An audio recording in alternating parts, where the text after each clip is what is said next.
Hello and good evening, everyone. Hi, thank you. I heard someone say good evening, that was nice. Can I be heard in the back? Yes, great. Hi, good evening, everyone. Welcome to Get Smarter. We're so happy to have you here tonight. It's so nice to see such a full venue. I'm just here really to give you a quick introduction to who Get Smarter is, and just give you a bit of housekeeping rules and regulations, so to speak.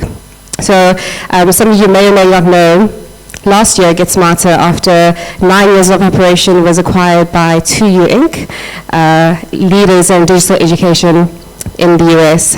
So we are so excited to host you guys today because Get Smarter, I think, was the startup that could. So as an example of what could happen, look around. So today, though, is not about us. It's about Injini. And I'm not going to give a long introduction or any introduction, really. I'll leave that to Jamie.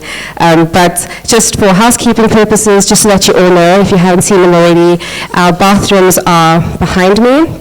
So on my right, your left. So behind this boardroom, as you came in, it would have been on your left. If anything goes down and there's a fire or something, which I promise it won't happen, our emergency exit is to my right, so just behind reception. And then lastly, please do remember to keep your phones on silent. Don't turn them off. We do want you to tweet and follow us, follow the conversation tonight. So silent, not airplane mode, not off. Just silent. Do that now, please. And if you need anything, there are a number of Get Smarter team members here tonight. I'm one of them. My name is Natalie. Anyone from GS, please raise your hand. So if you need to know anything about Get Smarter, please find one of us. And we hope you have a wonderful night tonight. Please excuse us for starting just a little bit later. Technical difficulties as they do always show up on the day of. But we are so excited to get started. I'm going to hand over now to Jamie Martin, co-founder of Injini.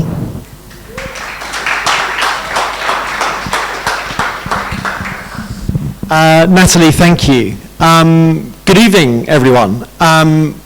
My role tonight is very much to play second fiddle. I'm just going to give you some brief thank yous, some brief introductions, and then I'm going to hand over to the 8 edtech companies from all around Africa who make up our first cohort, and we'll be tonight pitching for your investment and your partnership to help them scale. First thank you I want to say is to Get Smarter. One of the first conversations that I ever had about a Pan-African EdTech incubator was with Sam Paddock, the CEO of Get Smarter, in these offices. And ever since that day, everything that you guys have achieved has been a massive inspiration to Injini and a massive inspiration to our cohort. You have proven that you can have world-leading education innovation in this city, in this country, on this continent. Thank you for that inspiration. Thank you for being our host tonight. And let's have a big round of applause for Get Smarter.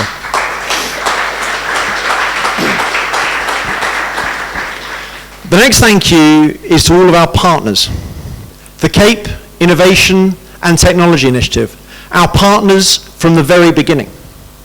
UBS Optimus, the Michael and Susan Dell Foundation, and the Western Cape Government.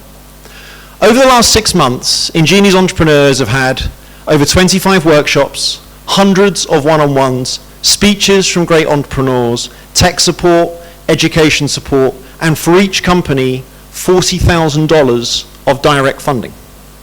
That only happens because of our partners. Without them, there is no such program, there is no Injini, there is no great support for our entrepreneurs. So can you please give a big round of applause to the partners who made tonight happen?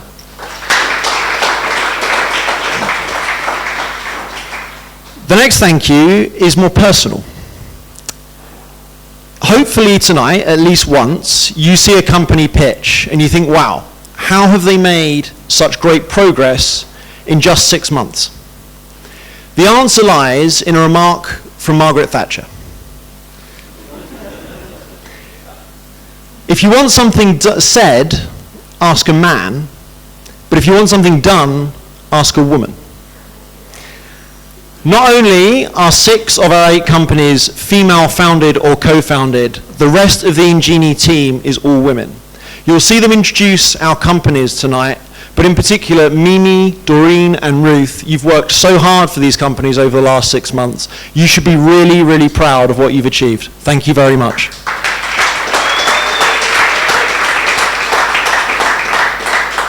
And the final thank you is to all of you. Those who are here in Cape Town and those who are joining all around the world on our live stream. Whether you're an investor or a leading figure in government or corporate or non-profit, or most importantly, if you are a teacher, a school leader, a student, or a parent. Whether it's Good Friday morning in Australia, Good Thursday morning in Silicon Valley, good afternoon in Europe or the East Coast of the United States, or good evening all across Africa. We are different people and we are different in different places, but we all share the same unique insight. That when other people look at education in Africa, they see only hopeless failure. But when we look at it, we see boundless opportunity. They see a continent that is riven by language and cultural barriers. We just see the chance to build a platform that connects professionals to the African languages they need to serve their communities. They see a Kenyan primary school system that's a byword for failure. We just see the chance to take the adaptive learning technology that's worked so well across the world, put it on feature phones, get the cost down to $1 a month, and change the lives of Kenyan children. They see a funding crisis and a dropout crisis that's tearing at the very heart of South African society. We just see the chance to create a world-leading app that takes machine learning and psychometric tests, links students to the best bursaries, the best career advice, the best funding, and is a building block in turning this country around. They see a country like South Sudan as a failed state with no chance of education. We just see the chance for the ultimate leapfrog, digital books to bring the best that has been thought, written, and discovered in every culture to the world's youngest country and some of its poorest people. Because tonight is just the beginning. The beginning of these companies, hopefully with some investment and partnerships from the room and the live stream, scaling across the continent. But also the beginning for Injini, looking forward to a second cohort for which we received over 800 applications from 36 different African countries. That kind of overwhelming response, that kind of overwhelming demand for education innovation is not met by one program in one country. So we are looking for partners and supporters who can help us bring this to every region of Africa. But it's also only the beginning for everyone here tonight, everyone on the live stream, and our efforts to build this sector. Because education will be the great engine of Africa's development, and Africa's development is going to be the great engine of us building a much better future. Thank you very much.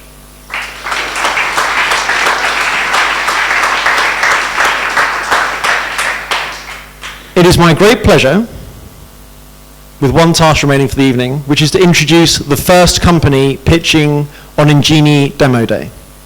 They are a platform that uses a chatbot and native speakers to teach languages. They are from Cape Town, South Africa. Please give a big welcome to Etme.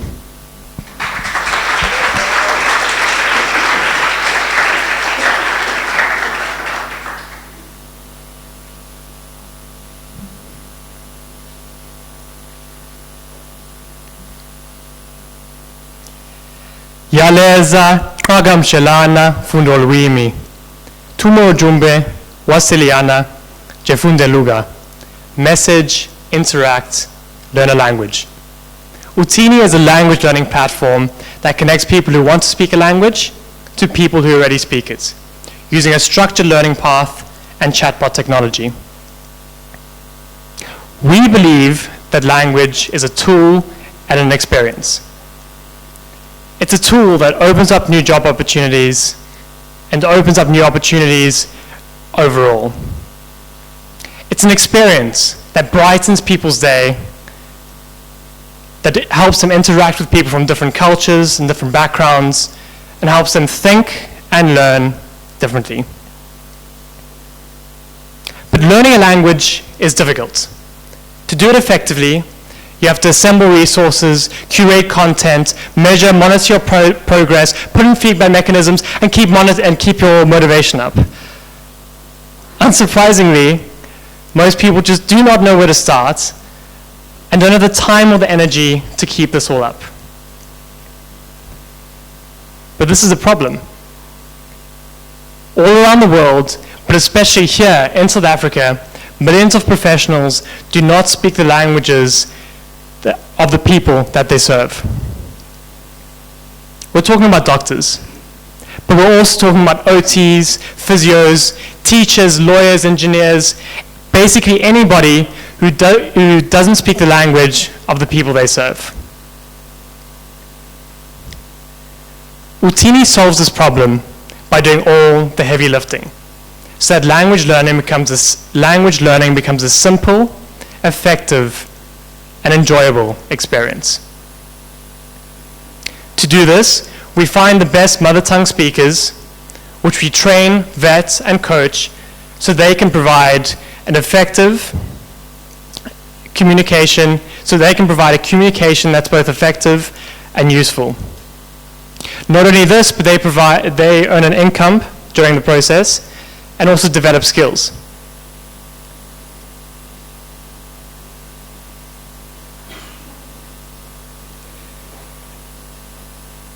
Our chatbot sends through picture cards so that students can see, study, and remember, and voice notes so that they can hear what's being said and also pronounce it themselves.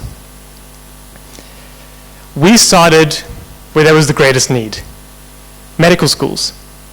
In March 2018, so March this year, we started teaching the WITS medical school students. That's 540 students being taught by 65 of our home language tutors. Just over 300 Rand per student per month, which equates to over 1.2 million Rand for the contract. But this is just the beginning. We're only teaching 2 out of the 6 years. We're looking to teach more of those medical students. We're looking to expand to OTs and physios. We're in talks with other universities about how we can expand both within medical, within adult health sciences, and then teachers, lawyers. Not only this, but the government this year, or the government has mandated and has started to implement this year their language policy, which will see every grade 1 learn and start to speak an African language. They're starting this implementation process, but we're chatting to them about how we can help them implement it and grow from there. It's not just universities and government that has this problem though. It extends beyond local languages. We're already talking to people within East Africa to see how we can expand to Swahili, a language spoken by over 100 million people. This is our niche market. This is where we start, but we're looking to expand beyond that. To help us make this happen, we've met and developed a great team over the past few months. We have Luyanda and Sisipo, who help us with our tutor network, sustaining and developing it. We've got Litlonolo, who's just finishing off his PhD at UCT in physics. He helps us with data analytics, helping us understand what we do really well now and how we can improve. Myself, my name is Miguel. I lead up operations and I co-lead product and technical development and business development. I've got a background in management studies from UCT. Thomas, who's sitting over there quite patiently, he leads up our technical. He also co-leads our product and business development. He's got a master's in EdTech. He's also presented at various local and international conferences focusing on computing and psychology, and has also participated in government-funded research projects. But where to next? Well, we've got really exciting news for you. Our funding round is open. We're looking for 10 million, and this is to strengthen our team and platform to handle the growth that we're looking for. We're looking for funders with experience in B2B sales, African markets, and an interest in education. Beyond that, we're also looking for partners, universities, or anyone who wants us help create meaningful access to the value of language, both within South Africa, Africa, and the world. Thank you.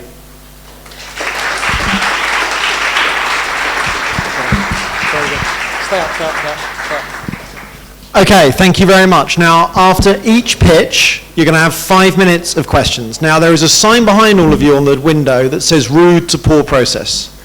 The rest of the Injini team are more polite than me, but I've instructed them to be rude to poor questions.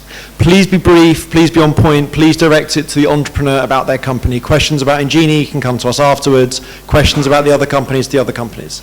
So, with that lovely intro, who would like to ask a question to Utini? Don't all shout at once.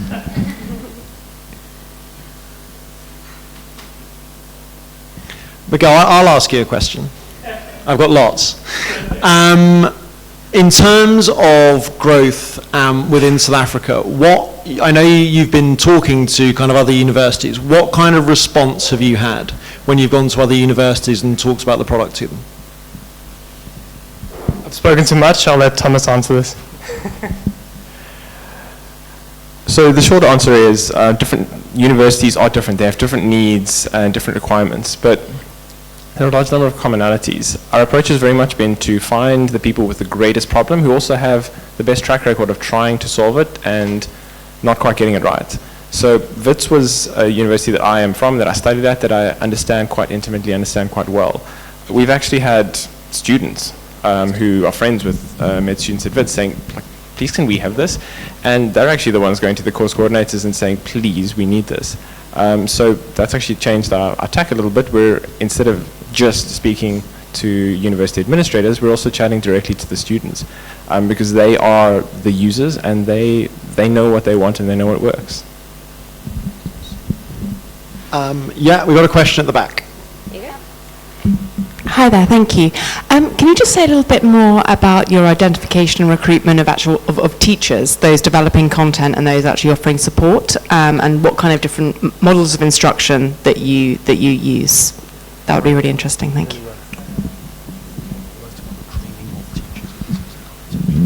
Okay, so just to clarify, were you asking of our teachers or training other teachers? Okay, but so our tutors, as we refer to them, the people who, the mother tongue speakers who teach on the platform, we adopt a sort of sophisticated funnel approach. We spread the net very wide for people to apply, and we then have multiple levels at which we vet. So, for example, if the first step is just putting out ads on public platforms like Gumtree and things like that, that application process then has loads of filtering questions. From that level, we then put them through another level of screening, automated using chatbot. If they get it through that, then they do training, again with the chatbot, and as they go through their training, they get asked questions throughout the process of their training, and they can drop off within that training as well. If they get to the end of the training and they're still up to scratch, we then put them through mock lessons that we've designed to test specific pressure points to see how they perform in certain situations. We then give them feedback, send them for more training, and do a mock lesson again. After that, only once we're happy are they then inducted onto the tutoring platform. Once they're on, we give them ongoing support. So we identify specific things that each tutor does well. We check in with them, even going to phoning them, having calls with them, getting feedback. We find examples of good tutoring. We find common mistakes, that kind of thing, that we continually push to tutors to keep them sharp, to keep them on their toes. And then the second question was about training teachers themselves. So was that the second question? Okay, so training other teachers themselves, there's multiple levels at which this can take place. When you're talking about education within registered establishments, so schools, you can't just sort of do what you want. So our approach has been largely focused on ECD, where teachers are not subject matter experts, they're age range experts. They're experts at training kids at that level. So we're working with them. We're exploring ways to work with those teachers to bring them up to a level of proficiency where they can do what they do anyway in Xhosa or Zulu. We've got time for one more question. Got Shirley at the front here can take it. Oh, we've got lots of questions. Okay. He was first. Okay, Jeremy at the back is first. So I can see Shelley's got a question. The guys who've got questions, we're going to have to move on. So please just go up to the Etme stand afterwards or at the break and ask them. So sorry to not include you. Sorry, quick question then. What's your measure of success for the platform? So how do you measure learning development? And then in particular, I presume it's a pilot group, the 540. What has been the success of that particular group? Okay, so I'll answer those in reverse order. So this is a pilot group. We've sort of done pilot groups from the very beginning. We treat everything as a massive event and spend a huge amount of time getting feedback, figuring out what works and what doesn't, and improving. Just in short, these 540 students in 2 months are further ahead than they've ever been at any point before. And then the first question about what does success look like, how do we measure development? We use both formative and summative assessments. So students, as they move through the platform, are continually being prompted to, like, as you learn how to pronounce this word or how to use this particular concept, they're prompted to do something. They're asked questions like, do this, or how would you do this? Or imagine you're, like for these doctors, for example, imagine a patient walks in and they say this. How do you respond? Where that question is testing something that they just learned. They then, every sort of 5 lessons or so, do a slightly more intensive assessment, which we call checkpoint. Then as they get to the ends of modules, they do more intensive assessments as well. So that's the sort of formative going into summative assessments. Specifically with med students, we're preparing them to be good doctors, but also for their own summative assessment at the end of the year, which is a full clinical exam where they have to consult with the patient. For the first time ever, this hasn't been done before at WITS, they have to do it in Zulu, consulting with the patient. Thanks so much. Let's have a big hand for the Etme team. Well done, guys. Get off. And I will now hand over to my colleague, Doreen Nabajo, who will introduce the next 2 teams pitching. Doreen.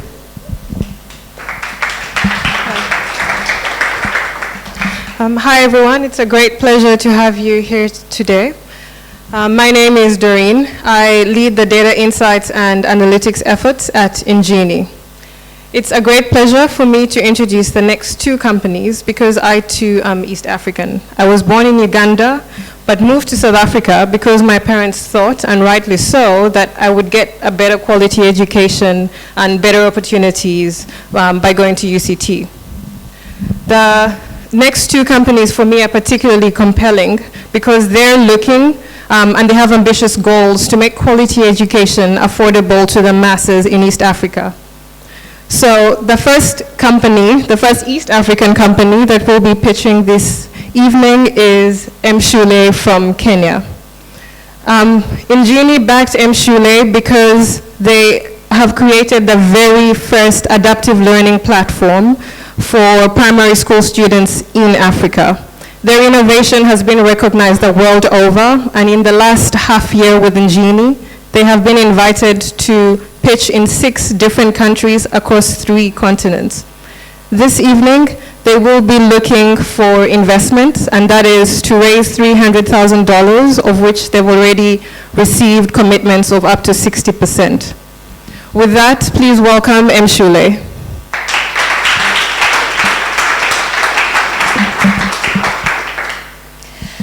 Hi everyone, my name is Claire Manjo and I am the CEO of Mshule. As you may have guessed, I am not Kenyan, I'm American, but I come from an education family and I've lived in Kenya for 4 years, and I'm joined by my CTO, Julie. So, Mshule is Africa's first personalized learning platform that's available through SMS for primary school students. As Doreen said, we're based in Kenya, and Mshule means mobile school in Swahili. I'll start off with some things that you may know. There are 150 million primary school students in sub-Saharan Africa, and fewer than 15% are going to graduate primary school with expected literacy and numeracy skills. Only 10% of these primary school students are going to make it to university. So this is a really dire situation in African primary education right now, especially since there are tools and technologies that exist that could help them succeed. We see in other parts of the world, adaptive and personalized learning is working even in low-income environments. But the problem is the majority of primary students in Africa today can't access these technologies. And this is because instead of having smartphones or internet connectivity, the majority of communities have phones that look like this, and even worse than this sometimes. Fewer than 20% of the African population has access to smartphone and internet devices, and fewer than 10% of schools have access to the internet. So people are really missing out on the opportunity to benefit from these innovations in learning technology. So again, you may know all this, but what you probably don't know is that parents are already spending, even in the 90% low-income mass market, 10% to 15% of their income on education, and $15+ of that a year is going to supplementary learning tools alone.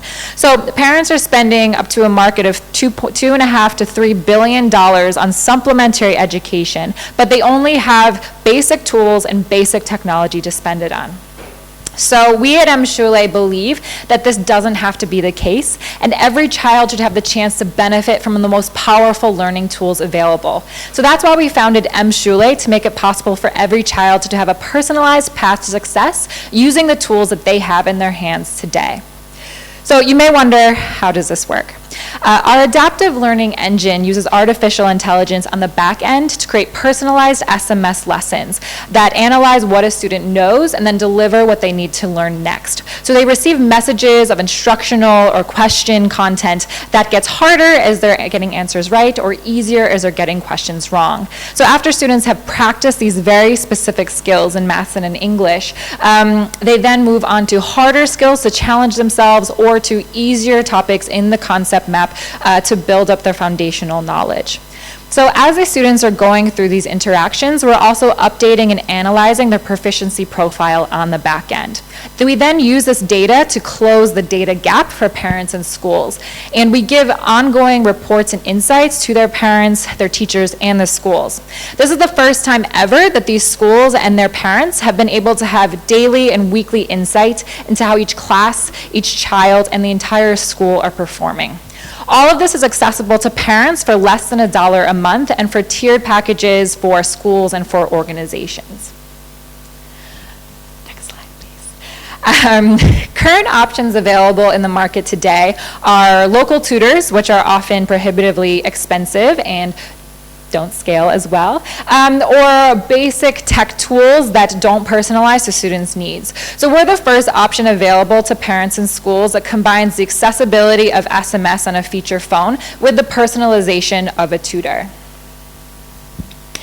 We also have the team to succeed. I've spent 7 years in accessible education in India, the US, and Kenya, previously working with Bridge International Academies in Kenya. My CTO comes from experience building adaptive learning and SMS learning projects, and the rest of our team comes from instructional, customer experience, and data and communications experiences.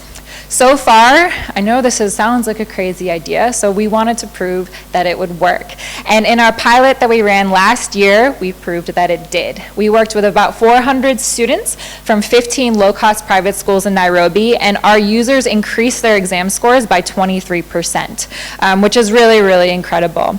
So now we spent the beginning of this year building our relationships with more than 60 schools in Nairobi and in 2 surrounding counties, and we're really excited to spend the rest of this year growing within their students and growing across the country, and hopefully getting ready to go to new countries. So as Doreen mentioned, we're raising a seed round to accomplish that goal. We have 60% of a $300,000 round committed. So get in now if you want to help us achieve this really exciting goal. And we're also looking for content and scaling partners to help us move from just our initial subjects of math and English, but to other subjects and other 21st century skills, and also help us enter new markets like South Africa, like other places in East Africa and West Africa, to transform the lives of 1 million students in the next 5 years. Thank you so much.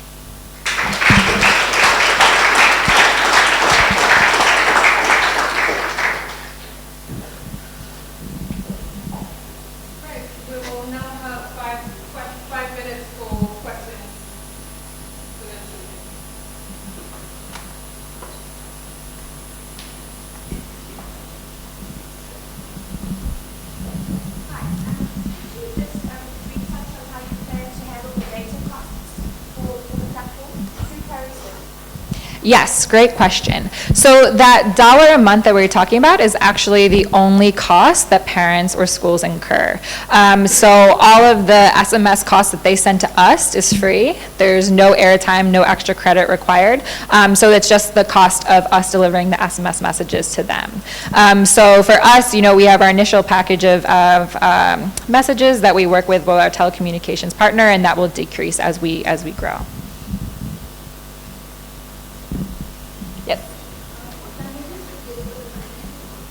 So we focus on local contextualization, so we write all of our content in the local language of instruction. So in Kenya, the language of instruction is English, so all of our content is in English. As we're growing to new markets, well, first in Kenya, we'll be adding Kiswahili, or Swahili, and then as we go to new markets, we'll be able to build the content in the language that the students are instructed in. So making sure that it's really, really relevant to be really impactful to the students.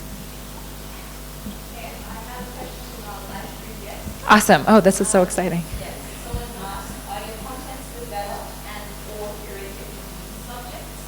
And we still have the story. From which subjects?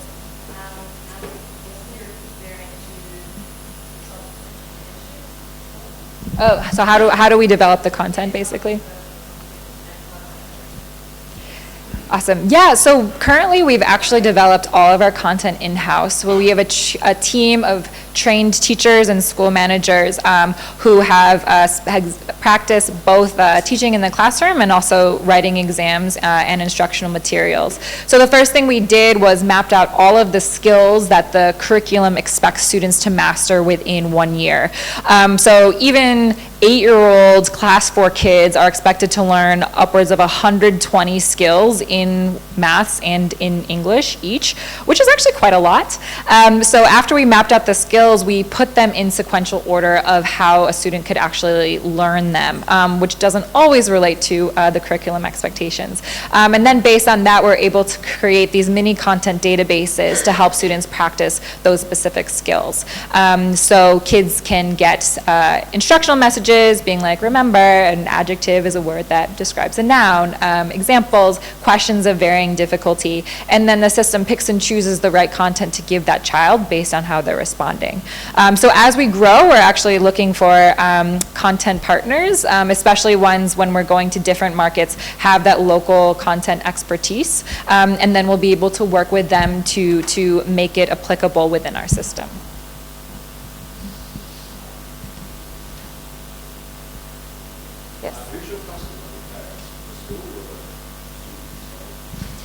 So the parents and the schools are our customers. Since the students that we're working with are upper primary, so that's a good question, I forgot to mention that. So students between right now class 4 to class 8, so about 8 years old to 14 years old. Typically they don't have money on their own. So we're actually working directly with parents or working through schools to their parents as the customers. And that's why it's very, very key that our platform not only gives that direct to student learning content, but shares the information and shares the progress reports to the parents who are the customer or the schools who are the customer to make sure that they're seeing, the investment I'm making in my child, both offline and online, is paying off.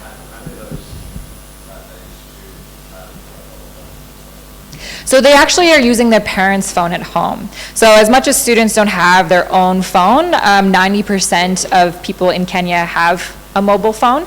So they'll be using their parents' phone at home or sometimes the teacher's phone during study periods. And we find that the adults actually like that better because that means kids aren't, running off and chatting with friends when they should be learning. Great. Thank you to Claire and Julie. Awesome. Thank you so much.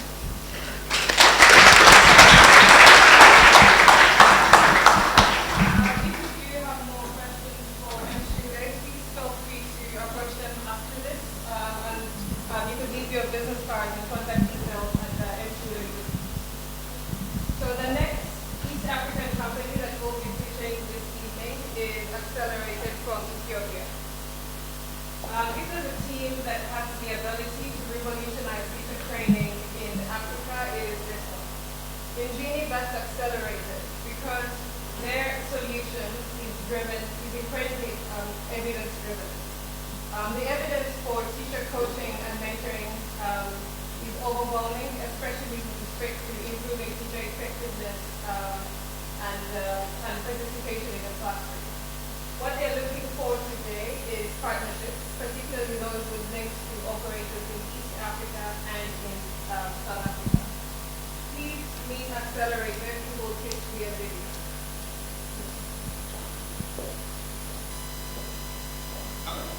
We are Accelerator and streaming not so live from Addis Ababa, Ethiopia. Unfortunately, we could not make it to Cape Town, but this is the center of launch. My name is Robbie, and I'm the founder and CEO of Accelerator. My name is Peter. I'm the country director here in Ethiopia. So we are a teacher coaching company, operational for about 2.5 years now, working with many, many teachers and helping them promote 21st century skills in the classroom. So, as you all know, the public enemy #1 in the education sector is chalk and talk, or the lecture method. It's boring for the students, it's boring for the teachers, and it leads to low results. And the current curriculum on the textbooks fail many students by not focusing on 21st century skills that are extremely crucial, like collaboration, communication, teamwork, creativity, and critical thinking. And this is a big problem that we are helping teachers address by giving them the tools and the techniques to promote all of these skills in the classroom every day.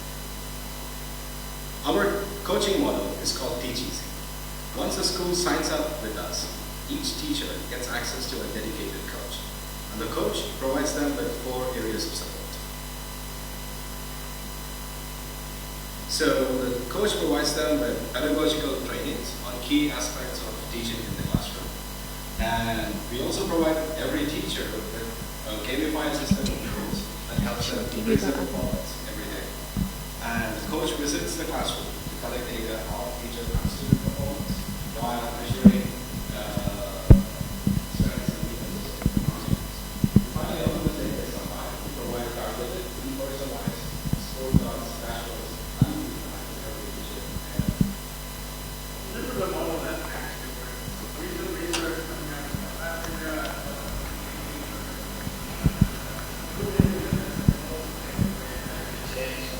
Practice in the past. So all of this is not just an idea or a theoretical content. We're actually today working with 11,500 students. And we do this through our 500 teachers that are enrolled in our coaching platform, coaching program, and through our 20 partnership schools. Yeah, and this growth might as well make us one of the fastest growing education companies on the continent. So over the last 6 months, what we have done is collected tons of data. We've collected baseline data for teachers before the start of the program. And over the last 5 months, we've also tracked their regular performance in the classroom and collected other forms of data, qualitative data like school leader interviews, teacher interviews, and student interviews as well. And we've seen amazing results so far. And the number we're most proud of, as you can see highlighted in red here on the screen, is the student participation. So since in just 5 months, we've seen an increase of 51% in student participation, meaning that students who were not participating before, who were just passive listeners, are now taking an active part in the lessons. Yeah, and school leaders and teachers are extremely satisfied with the program, and most of the growth comes because of their satisfaction. And they're able to grow very quickly within each school and have more teachers every day. While they're growing very fast, the problem is a huge problem. Schools in Africa need about 10 million teachers in the next 3 years. This is something beyond Ethiopia. This is not one country's problem. This is a systemic problem across the continent. Our plan for scale is very aggressive, and we want to scale by, number one, expanding regionally. We are focusing on new markets in East Africa. We've already set up committed to pilots with school chains in Tanzania as well. And we're exploring a couple of new pilots in Kenya this year. And schools in South Africa have as well approached us to run a couple of pilots with them. We're still in explorer spaces with our plan. So how will we reach all of these teachers? Well, we have what we call our Teach Easy platform, which is enabling teacher coaches to anyone to actually be a teacher. Yeah, so over the last 2 years, we've collected tremendous amount of data on any teaching situation that you would think of in a classroom that is in the African context. This is a context where schools are low resource, teachers are having limited skills, and classrooms are huge, so this is something that we have developed deep understanding about. And we are folding all of this into an amazing teacher coach facing tool that any coach can use to deliver amazing coaching advice to any teacher. And this is what makes our teacher coaching unique to this day. And also extremely cost efficient. So thanks a lot for your attention. Let me know if you have any questions. Happy to engage on this. Thanks.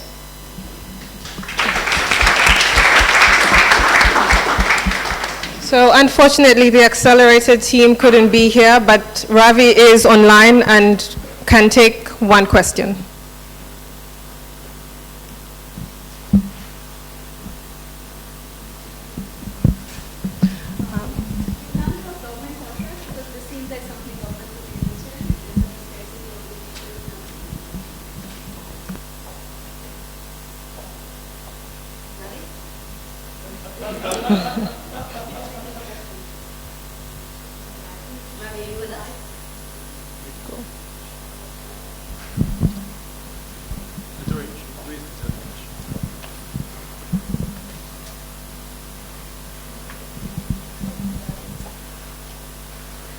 Are you looking at government contracts? Because if there's such a scarcity of good teachers across Africa, then perhaps governments can be one of your bigger clients?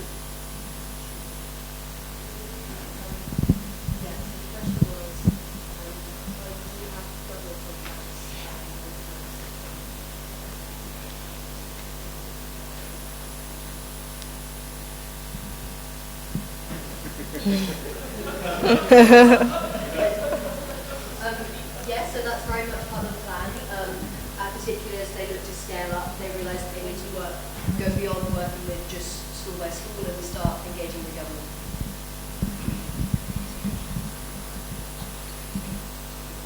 Yeah, thanks very much.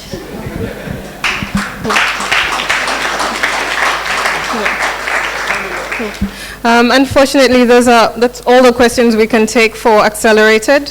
And next, I will hand over to Mimi to introduce the next startup.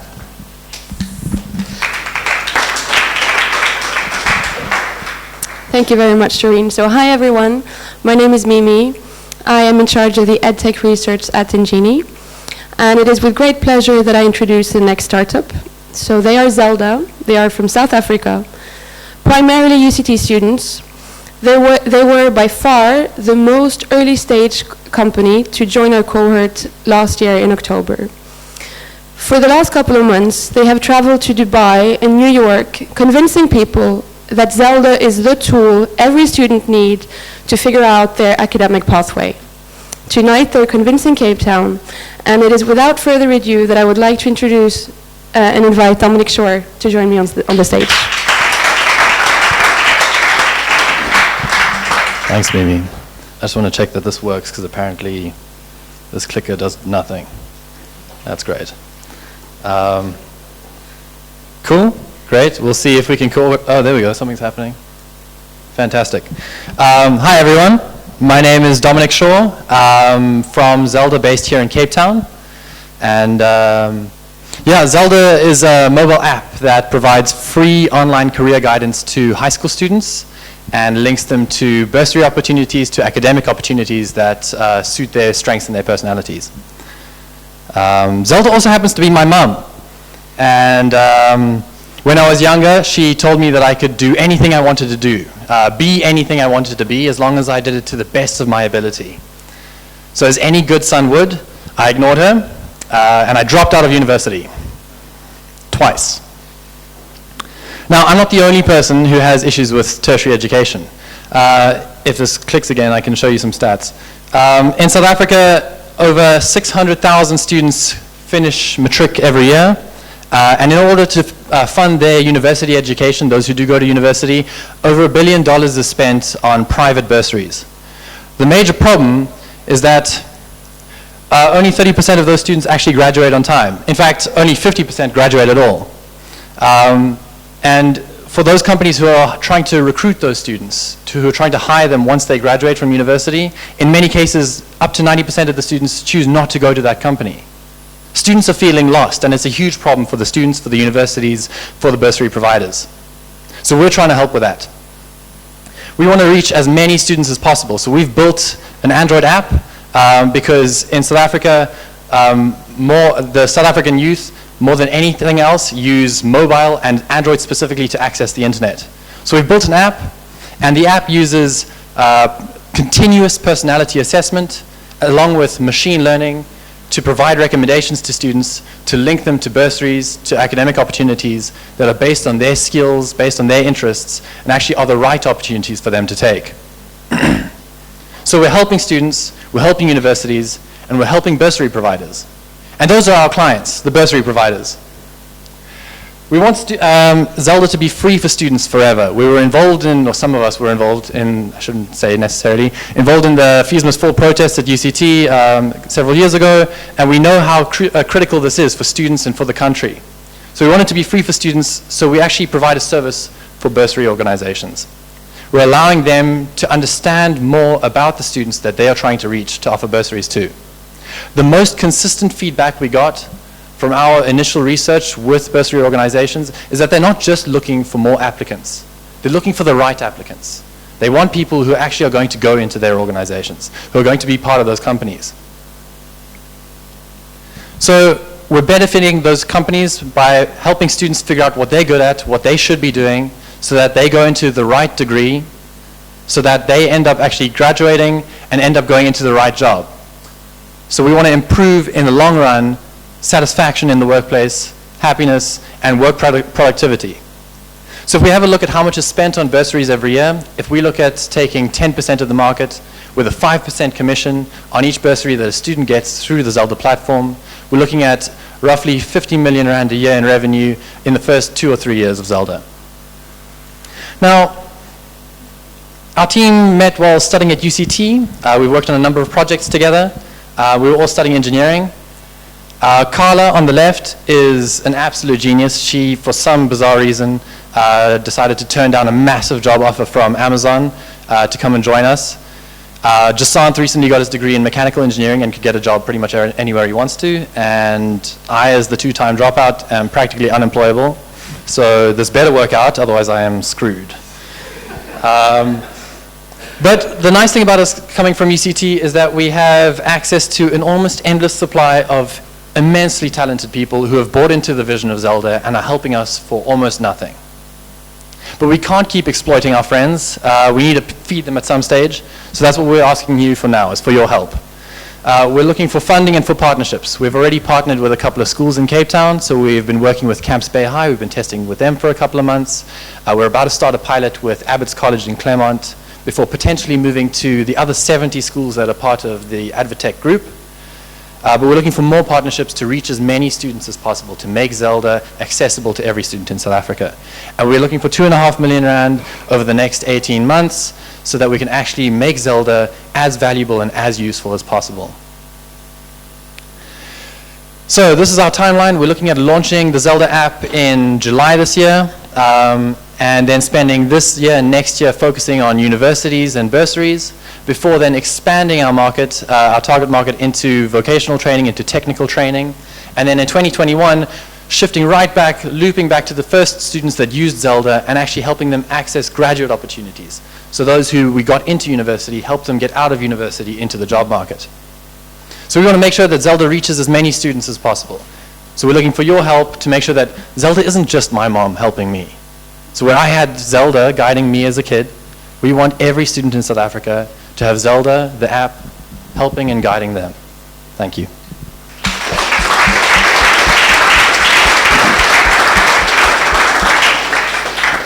I think there's another slide. I think I forgot that we had a meeting with James Kilroy last week, actually, and he reminded us of this quote by Reid Hoffman. If you're not embarrassed by the first version of your product, you've launched too late. And characteristic of me, I told him that I thought Reid Hoffman was wrong.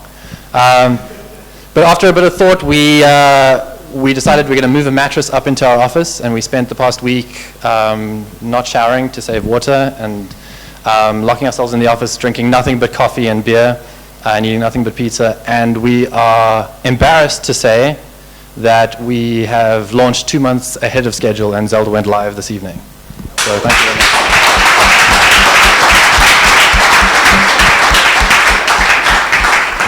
Thank you, Dominic, and congratulations to Zelda. Do we have any questions from the audience? Yes, at the back. Hi, and well done for launching tonight. That's awesome news. I just wanted to know, you mentioned that you've got private bursary, you connect students with private bursary funders, but what about the new policy announcement with NSFAS providing to many more students, almost double the number of students? What does that mean for Zelda? So, I mean, there's the confidence that you have in government and NSFAS. Apparently government has deployed the money to NSFAS, and NSFAS isn't really distributing that yet.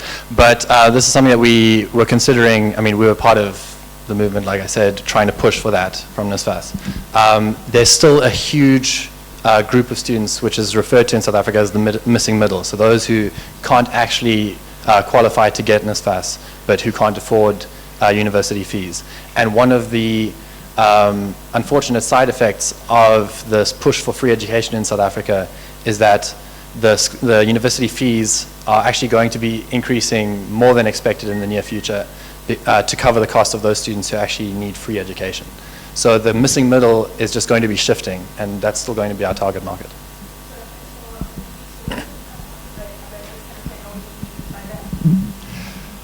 There have been very slow conversations.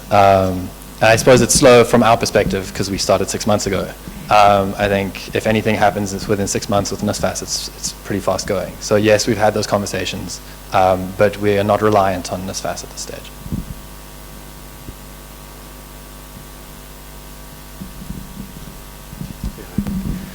Just wondering, is there any interest in linking in internship opportunities for those students and then, I guess, complete the cycle? There is 100% interest in linking in those internship opportunities. As any young people want to do, we came into this with a million different ideas of how we were going to save the world and spent a lot of time actually cutting down and focusing on what we're going to do right now. And we do have on our timeline, so where in 2021 we're aiming to link back to those first group of students that we interacted with. The first step there is going to be getting them internships while they're studying before finding them graduate opportunities, yes. Cool. Thank you very much.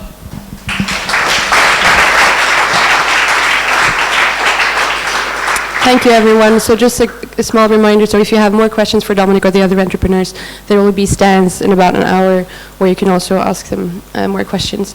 So right now we're going to take a 10 minutes break. So please feel free to grab some drinks on your right side over here, and we will start again in 10 minutes with the 4 remaining startups.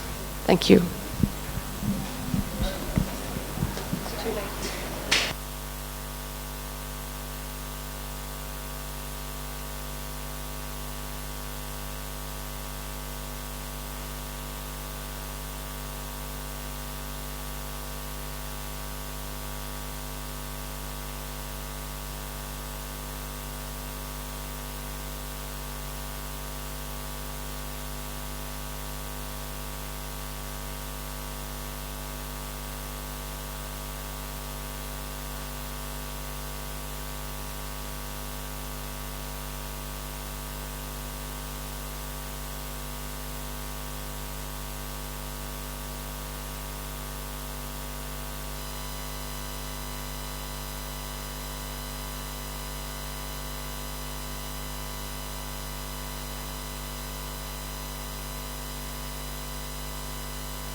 Hi.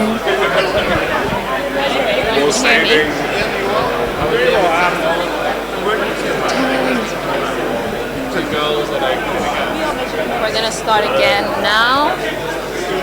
Should I ask them now? Hi. Hello, everyone. Hello. No one can hear me from there.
Hello?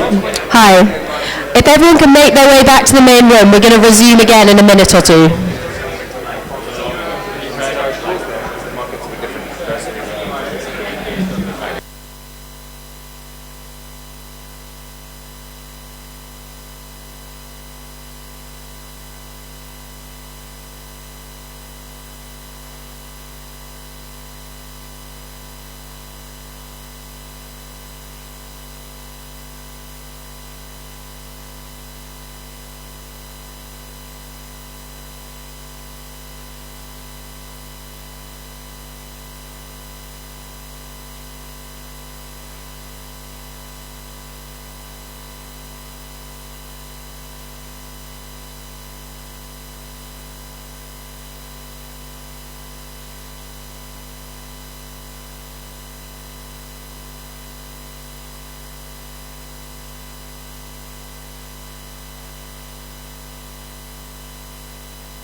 Hello guys, if you can start making your way back to your seats, we're about to get started in a little bit.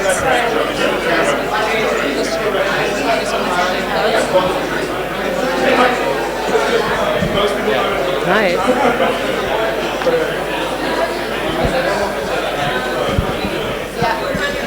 April comment section. Yeah, obviously the introduction. It's like, we're about to start boarding now.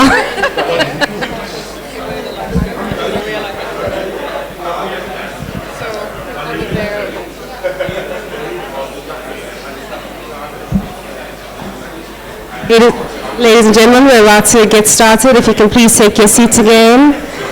Make sure you're topped up with wine and beer. Grab a snack on the way, but please take your seats. Go for it.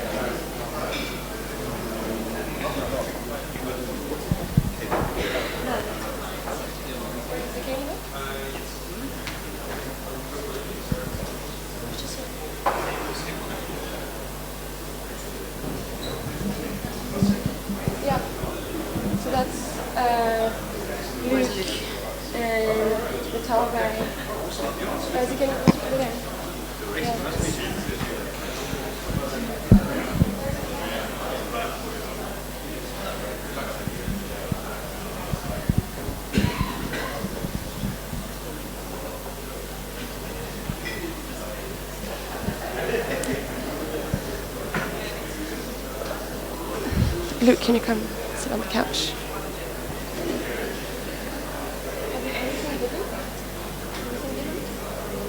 It's right there. Given, can I sit on the couch? Sit on the couch. Okay, thank you everyone. So we're about to start with the remaining 4 startups. So next up is another startup from South Africa. So Zakani here, he made it to UCT despite a somewhat problematic educational journey. And together with his team, he's now putting all his energy and effort into making sure that children growing up today will not have to face the same obstacles as he once did as a child. Zakani, the word is yours.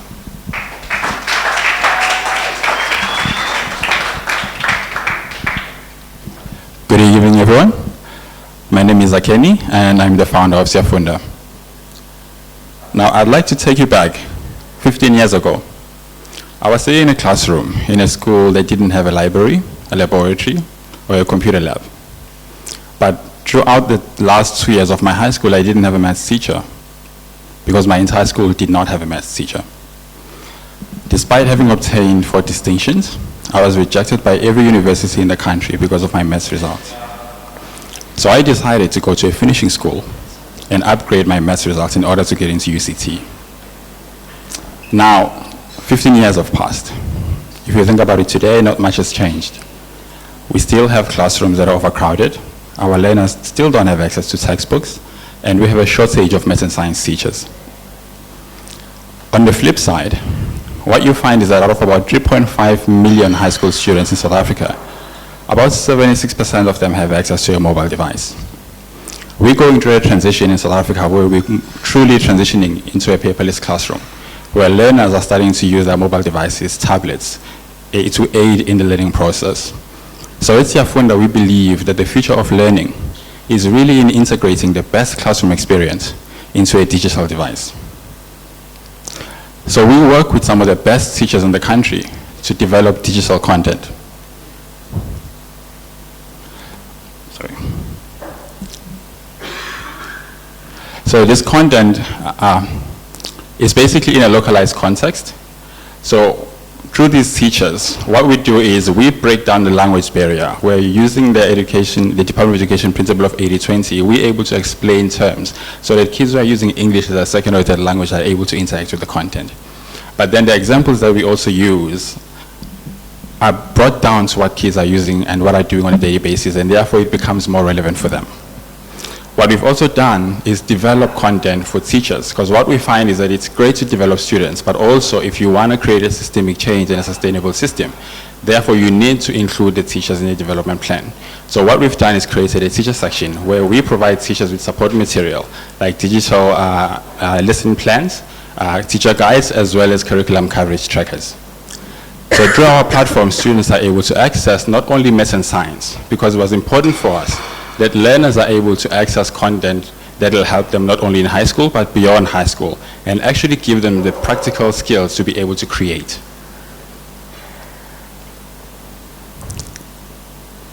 Okay, sorry. So what we found also, now, one of the biggest problems that we face is that there's a lot of content out there, but we have really bad internet infrastructure in South Africa, particularly in rural and township schools. But also, when you're talking about rich media content like video software, as soon as you put a lot of students in one connection, it crashes or it slows down, so it's still very hard to transmit and distribute content. So what we did, we developed the Self.window digital library, which is basically a server that we put into a location like a school, a community center, or a library, which allows learners within 1 kilometer radius to be able to go in, and they can log in for free and download this material because it's housed on this local server for free without needing data or internet. So all they need is a digital device. But each of these servers is connected to a central server, which means in one click of a button, we can distribute a new textbook, communication to multiple schools without having to cover the cost of printing and distributing material. Once a learner accesses our platform, they're able to register, create a profile. But what they're also doing, through every assessment that they're doing, they're building up a digital profile, which we then use as a way to identify students who are excelling in certain subjects, and then try to link those students to our central bursary application system. Now, sustainability was the key in creating this organization, because what we find is that a lot of programs start in the school, but as soon as the funder pulls out or after a period of time, then the program simply dies. So we wanted to create something sustainable, and therefore we are working with companies through a CSI program as a rollout strategy to get into the schools. But once we are in the school, we're able to monetize this program by selling digital textbooks to schools, which means learners, instead of paying about 300 rand for a book, they buy a 12-month license for 30% of the cost. But we're also able to pair students to universities and companies for scholarships, and therefore we generate revenue through that. In terms of our reach, we started this year with 47 schools serving over 31,000 students. And we signed a deal with Old Mutual into an additional 23 schools. So we're going to be taking over the King Kajai and the Pinetown district, which means by the end of this year we'll be reaching over 100,000 students. And then we also created another partnership with the NSCC, which will see us in a further 20 schools. And our goal this year is to get into about 100 schools.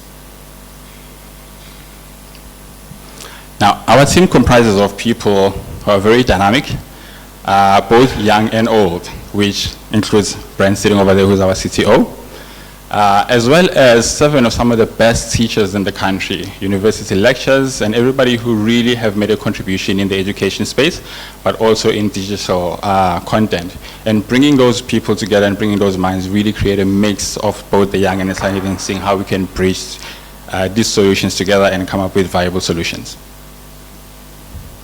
We've also managed to partner with some organizations within the Department of Education and within this sector, but outside the sector as well, to be able to gather more resources and gather support in order for us to be able to scale to more schools.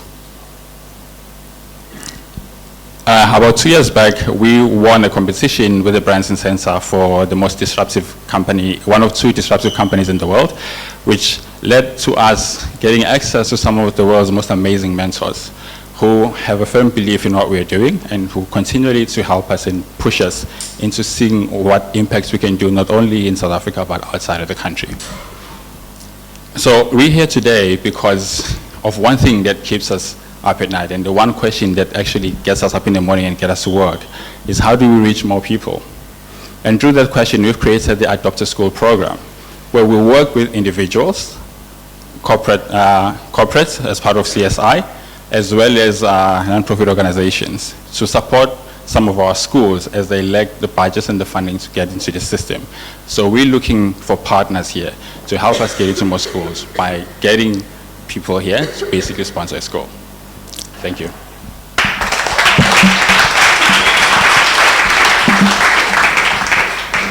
Are there any questions for Self.window?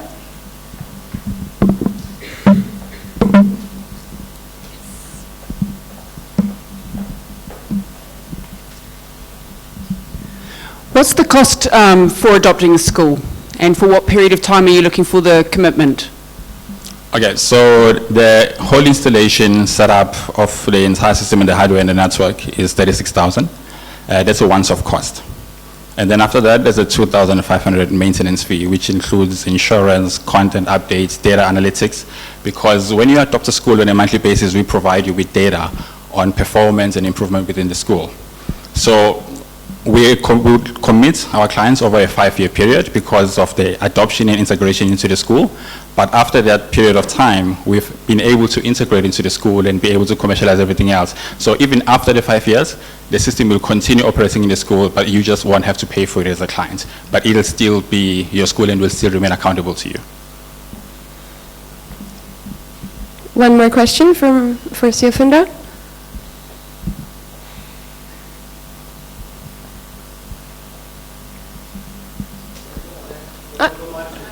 Yep.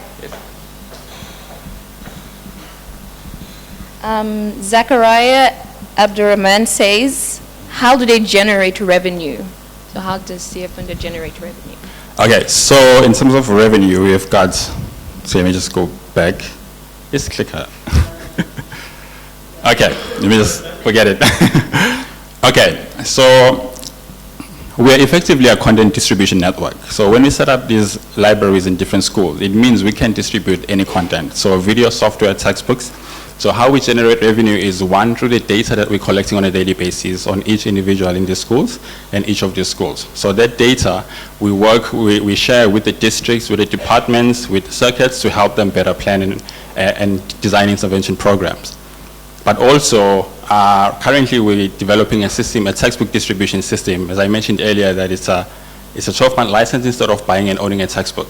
So as a textbook distributor, we take a portion of that revenue. A student is able to get less, to get a textbook for less, but we also are able to remain sustainable. So, yeah. Thank you, Self.window.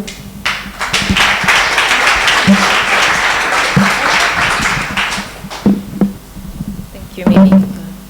Evening, everyone. I'd like to echo the sentiments of everyone on the team again to say we're delighted to have you here. Thank you for coming. My name is Darren, and I've been assisting the team, the Cohort team, in putting this event together tonight. I am honored to introduce BirdTracks. BirdTracks is a Cape Town-based startup, and they're currently building a game-based assessment software which enables parents and teachers to track child development. Currently, they're looking to raise 6 million, and they've raised just under 1 million. This will go towards product development and team expansion. And having said that, I will introduce you to Luke. Thank you. Thanks.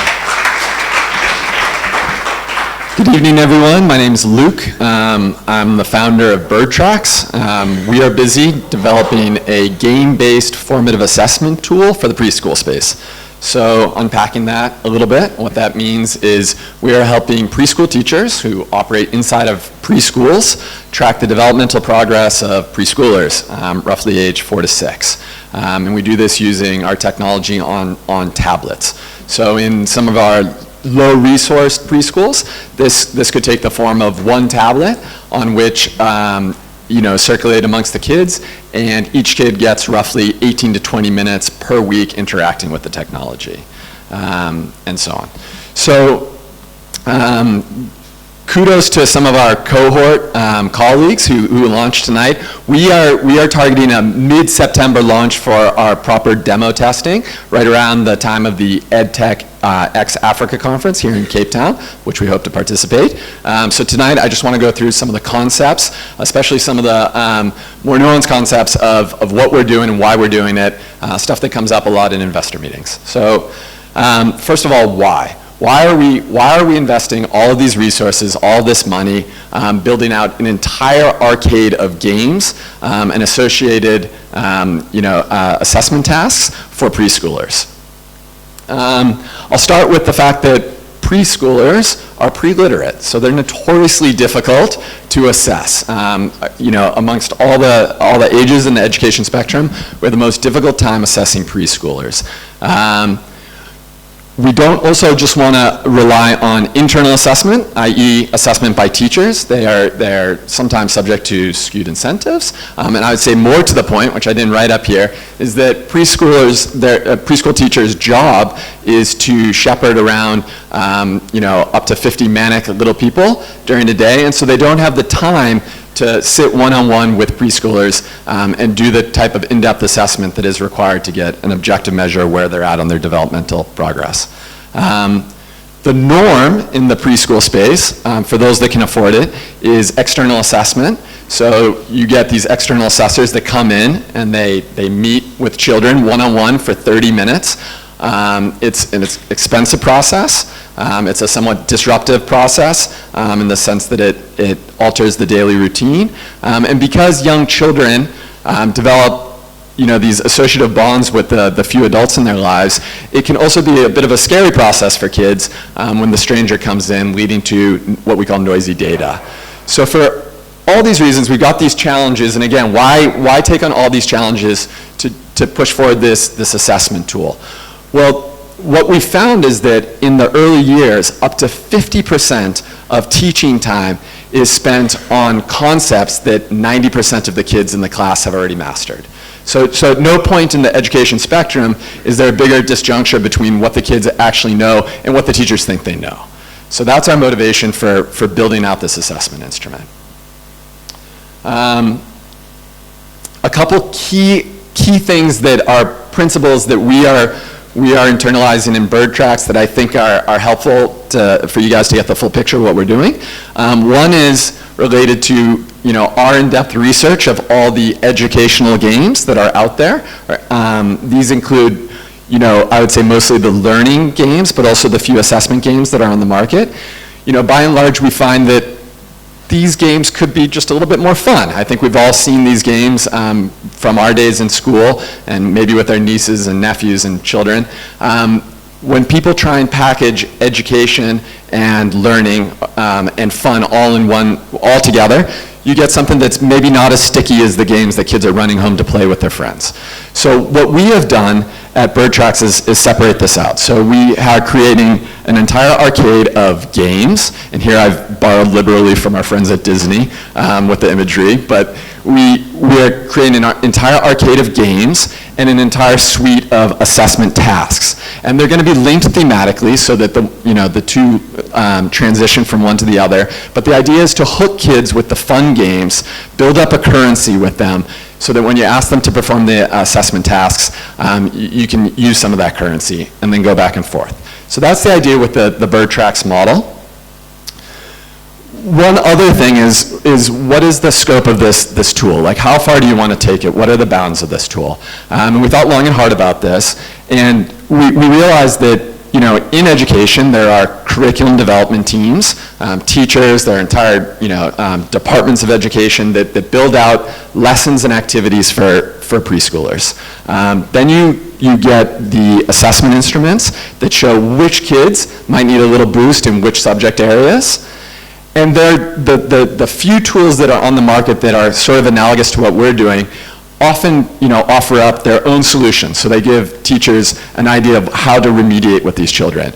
Our first prize is to steer the teachers back to the content that they're familiar with, that they've been using, and just figure out ways for them to use these well thought out curricula more effectively, rather than try and reinvent the wheel.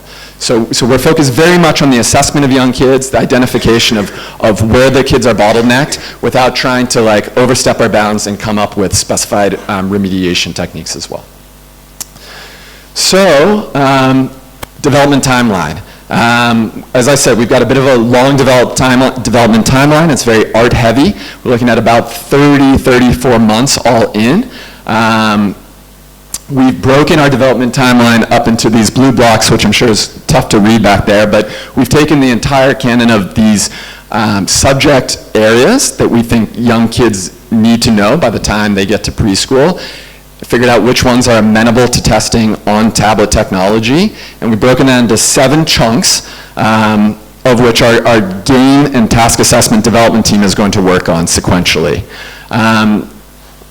After that's done, we then transition to the psychometric validation. So just because we are saying that we are reliably assessing kids, you shouldn't take our word for it. We're going to bring in the academics, and this is where my background comes into play. I've spent 10 years working for Innovations for Poverty Action and the Jameel Poverty Action Lab as an econometrician and field researcher. So we come in and we psychometrically validate our tool to make sure that when we go to license this to government agencies, to preschool networks, they can rely on the results. And then, of course, the green boxes down here are the back end. So to make sure that the experience for the child, user, runs smoothly, and for the teacher to see where the kids are bottlenecked so that they can effectively and efficiently remediate. The back-end development is going to be handled by the Reach Trust out of Stellenbosch, a partner that we've worked on the curricula side of things previously. So yeah, this is the 33-month development timeline. As Darren pointed out in the intro, we have raised just under $1 million rand. We're looking to raise around 5 million more to get us to market. So thank you.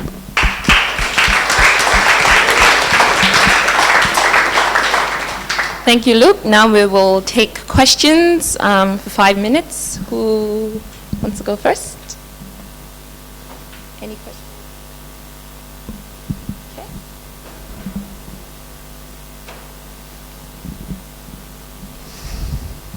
Okay. Hey, awesome setting up. I noticed that you've got a bird in your logo, and you're aimed at quite early kind of kids. Have you not considered calling yourself Early Bird? So that's a bit of an inside joke, inside baseball, as we would say in America, perhaps. So the parent company to Bird Tracks is called Early Bird. It's a preschool network, which was like the impetus for this idea. So within the Early Bird preschool network, one of my jobs was to figure out the assessment component. And when we were thinking about the assessment component, we realized there aren't great options out there, so let's design our own. So thanks for the levity. And yes, we need to differentiate our logos a little bit better. Okay, we have a question from the live stream. Leah asks, is there a built-in assessment rubric for teachers? So a rubric in terms of them doing their own assessment? She doesn't specify. Yeah, I assume that would be the question. Yeah, the short, so this is like, is there an accompany, like, analog version that the teachers can do? Yes, there is. So exactly. So the idea is to allow, and this won't be probably in the first iteration, which is that 32-month development timeline, but for imputing teacher captured data into the system as well. So for the first iteration, no, but the long-term vision is yes, if that makes sense. Okay, we have time for one more question. Okay.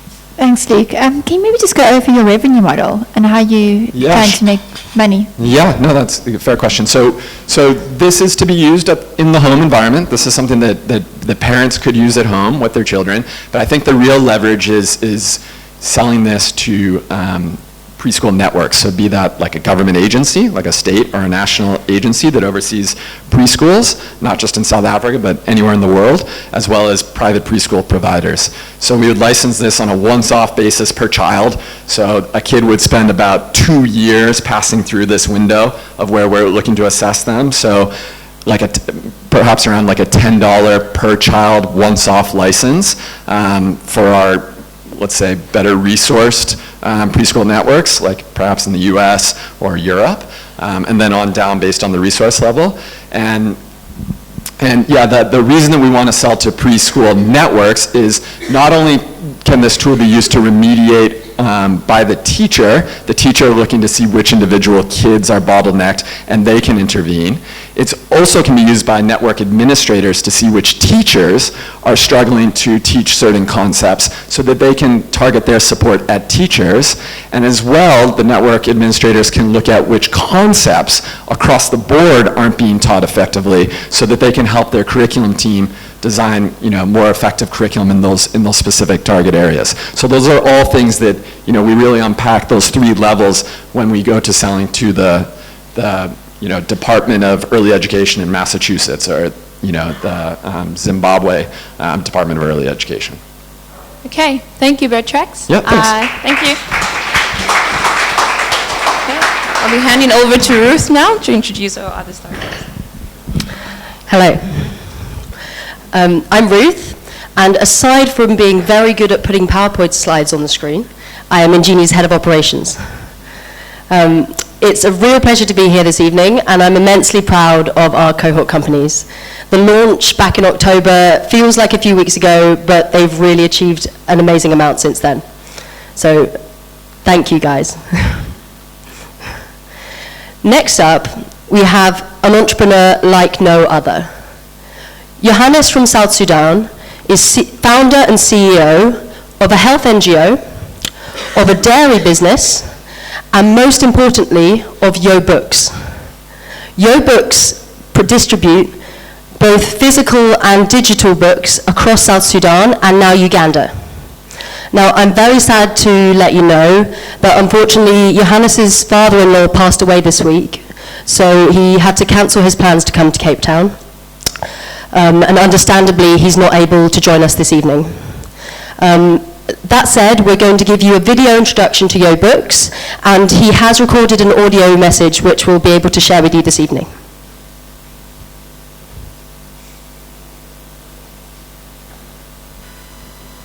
Hello, my name is Johannes here. I'm the co-founder and managing director for Yo Book Limited.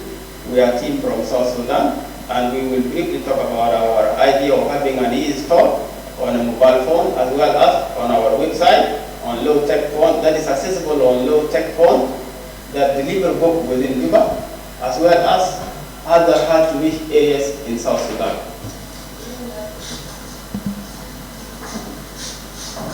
We are passionate about this idea because we believe that a literate and better informed population can speed up South Sudan's chances of development and recovery from decade of war, as well as from sliding back into instability.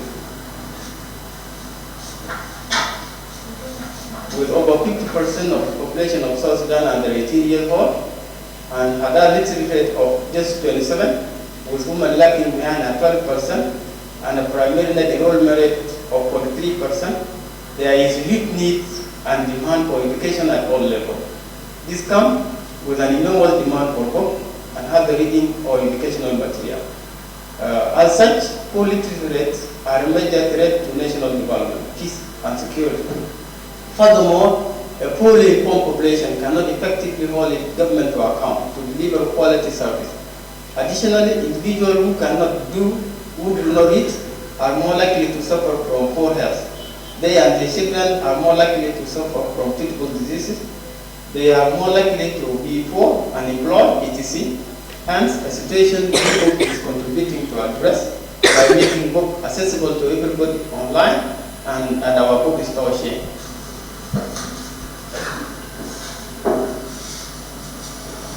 Yo Book provide quality and use book and scholarly material for types in operation school and NGO. This will place us to additionally make book accessible through our online store in our intranet on the website. Hello, I'm Faida Rebecca. I'm the Senior Sales Assistant in Yo Books Limited. I deal with customers that come to our company, and we do supply them with all their needs, and we are having really good service to our customers, and they keep on coming back. That's the best thing that we appreciate our customers for. Hello, my name is Rebecca. I'm admin and finance manager. So we welcome. We have all books, academics books, and all the stationeries we have there.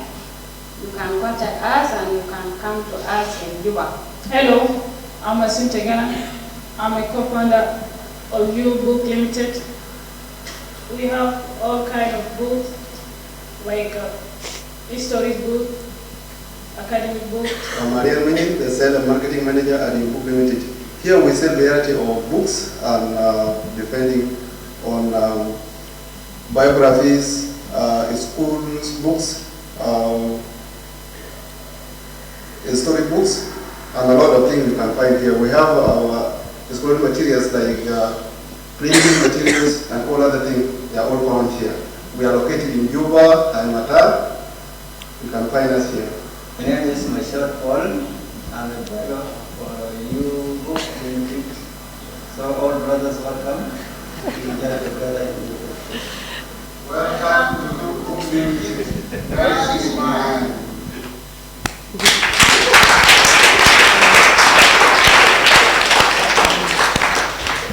Yeah, so sadly Johannes isn't here, but he has sent us the following message.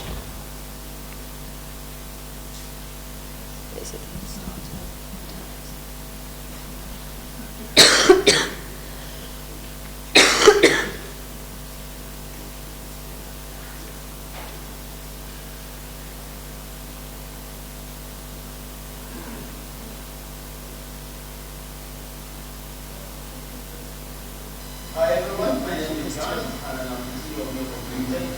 I do believe that both are powered within our project. And in the past couple of months, we have been working with Injini and developers to create an e-commerce platform that will enable us to distribute books in a digital format alongside our physical bookstore. I'm sorry we are unable to show you our e-commerce platform prototype at this time, but we will be able to do so as soon as we finalize the development. In the first few months or so, we have been able to find it in Uganda, whereby we tested our company with the support of Injini, and we hope to expand on this as soon as we finish all the necessary establishment. Thank you so much for listening.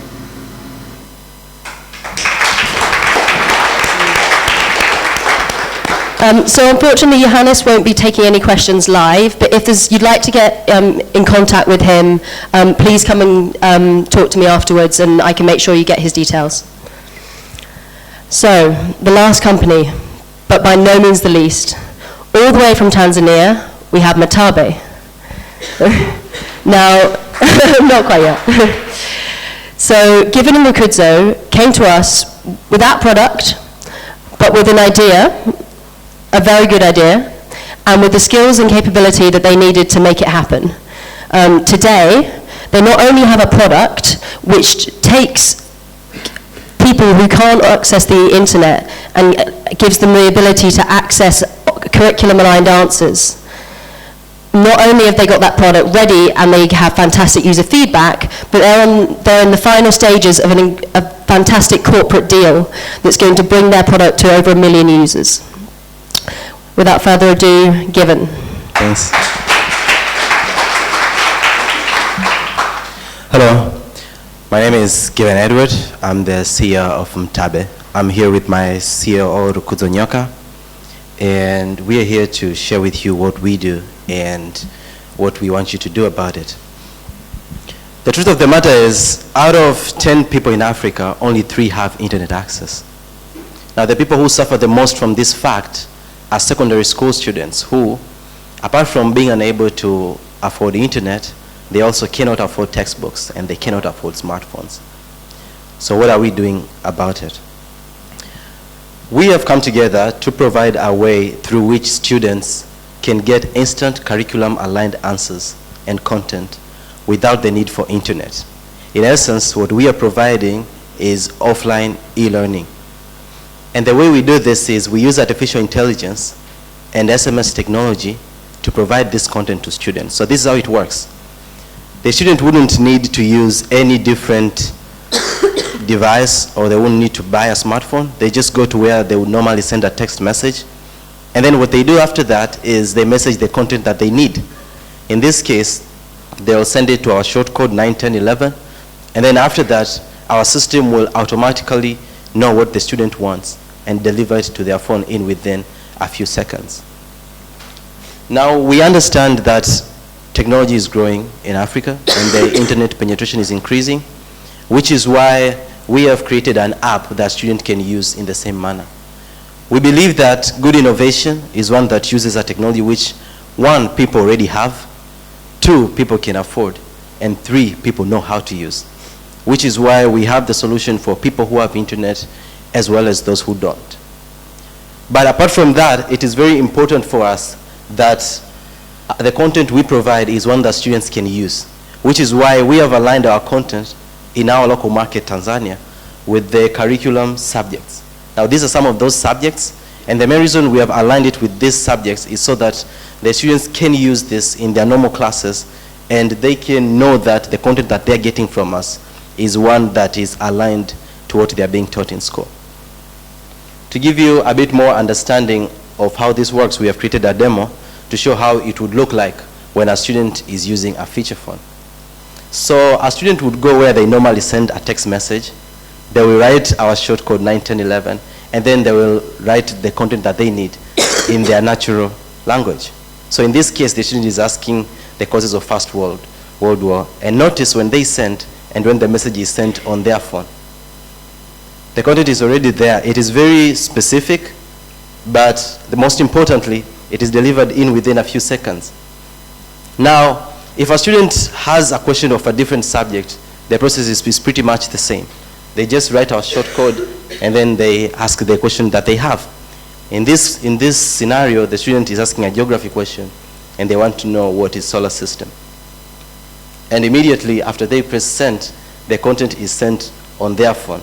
Again, it is very specific, and it is all sent in within a few seconds. The most important thing about this is that the language which we use is student-friendly, and the content that we deliver, one, can be manageable on a feature phone, but apart from that, it is aligned to the curriculum. But there's more. We have been working on a way in which we can assess the student. So we don't just ask student questions, or they don't just ask us questions. After they have requested content from us, we also give them a way in which they can assess whether they are learning, which is why students can request quizzes from Taba in different topics that they study, and then after that, they can gauge themselves whether they are learning or whether they're not. Now, this is my team, the management team at least. There's myself. I've been working on EdTech for the past 6 years, and my first venture has been around for 5 years, and it got an award at Buckingham Palace from Her Majesty the Queen because of the impact that it had. And everything that we have been learning with my team for those past 5 years has led us to a product like Mtabe. So it's not a product that just began with an idea, but it began with a need, with what students have been requesting. My Elimu serves at least 37,000 students every month from across 10 countries. And it is from the feedback from those users that we knew they need a way in which they can ask questions and get answers. And that's how Mtabe was born. But then again, we have a team of teachers, 7 teachers, who prepare this content. These teachers are professionally qualified, and the content that they curate is sourced from different books and different sources.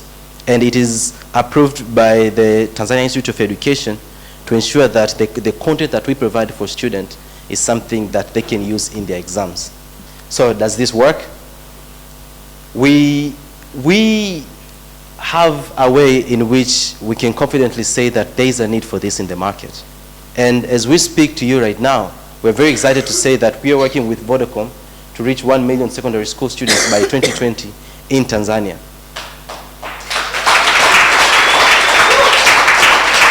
As we proceed, our ambition goes way beyond Tanzania. We look forward to scaling this across Africa, which is why over the next 2 years, we are looking forward to expanding into these 5 countries. And in total, we're going to have a total of 14.2 million secondary school students. Now, that number is huge, and with the network that we are going to develop and the revenue, we expect to grow exponentially, not just in terms of users, but also in terms of revenue. Which is why we are here today to look for partnerships, not just in those markets, but any new markets that students would benefit from our product. And we are open to conversations about how we can work together. Thanks.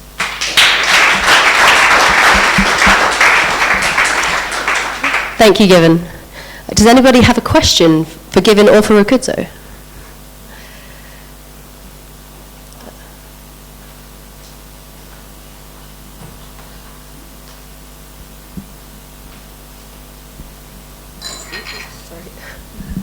Hi, thank you.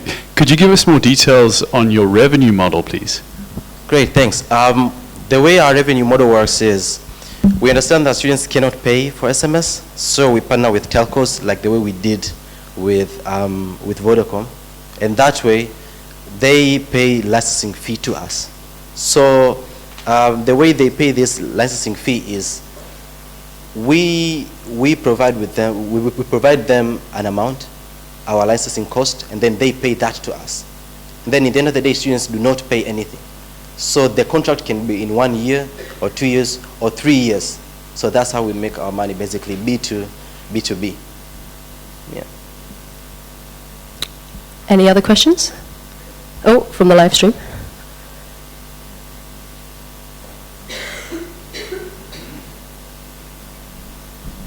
Hi, so there's a question from the live stream. It pretty much ties into the question I was just asked. So Slate Cube HQ asked, who bears the expense for each SMS query? Is there a revenue split between Mtabe and the telcos? And they also wanted to comment to you about the logo. They said, nice logo, by the way. And another question says, from the same person, it says, so this is only available to telcos you've partnered with. Is that correct? Those are good questions. So for the first question, what we do is we don't just, okay, I'll begin with the last one. It's not just available to telcos, but we are basically looking for an easy way, one, to cut costs for students, and three, to make it easy for us to collect revenues, especially in markets like African markets, whereby revenue collection can be pretty tough. So we are open to work in different ways, but we are not restricted to just telcos. Because, for instance, the app is available for downloading by any users, and we can integrate mobile money into it, which is something that we have done. So there are different ways that we can do this. And in terms of revenue split, that depends on the agreement that we are getting with the telco, because if you are asking for exclusivity, that is, it's just available for your users and others have to pay, then that also translates into a different licensing fee. So the packaging is different. We can package on a white label, or we can brand it on a split fee whereby we get 50-50. But basically there are many parameters we are looking at to determine how much we are getting, or whether it's 50-50. It just depends on our agreement with the telcos. So no, it's not available to just telcos. And the way we work with telcos is not just on a 50-50 split or a specific amount. It's the agreement that we're going to get. Okay, and just time for one last question, last of the night. Jamie has a question. Given you casually failed to mention how much Vodacom are paying you for that deal, would you like to enlighten the audience? Do I? Let me see. Well, initially, we are talking around $1 million US, and that is where we are at the moment. So with that, that translates to at least $1 per student, which is both not expensive in terms of the telcos, and it is also very profitable from our side. So there's that. Okay. Thank you, Given. Okay, thanks a lot, guys. Thank you, everybody. That is the end. That's the end of the pitches from the companies, but it's not necessarily the end of the evening. All of the companies who are physically present will now have stands at the side of the room on the right, where you can go up to them, ask questions, look for a demo of the product, or sort of build on conversations you've already asked through your questions. For everyone watching on the live stream, this is the end of the conversation for you. We're then going to be sending out the contact details of each company so you can follow up with them, and the film of tonight will be available for you to watch again on the same YouTube link. So thank you everyone in the audience here. Thank you everyone in the audience in the live stream. Can we have one last round of applause for all the teams who pitched tonight from Injini Cohort 1?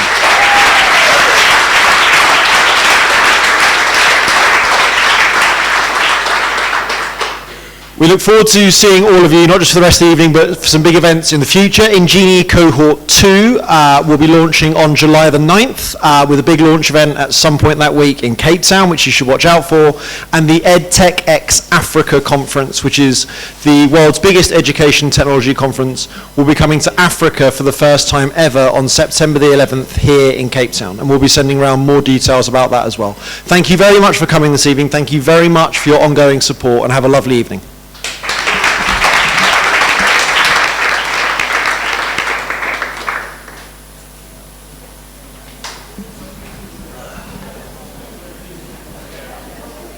Well done, man. Hey, thanks. Cheers. Did you know these guys are going in the dark? Ignore this one. Yeah, I was about to say, it's dinner's on you. Is this off? It's still on. Does it ever go off? I don't know.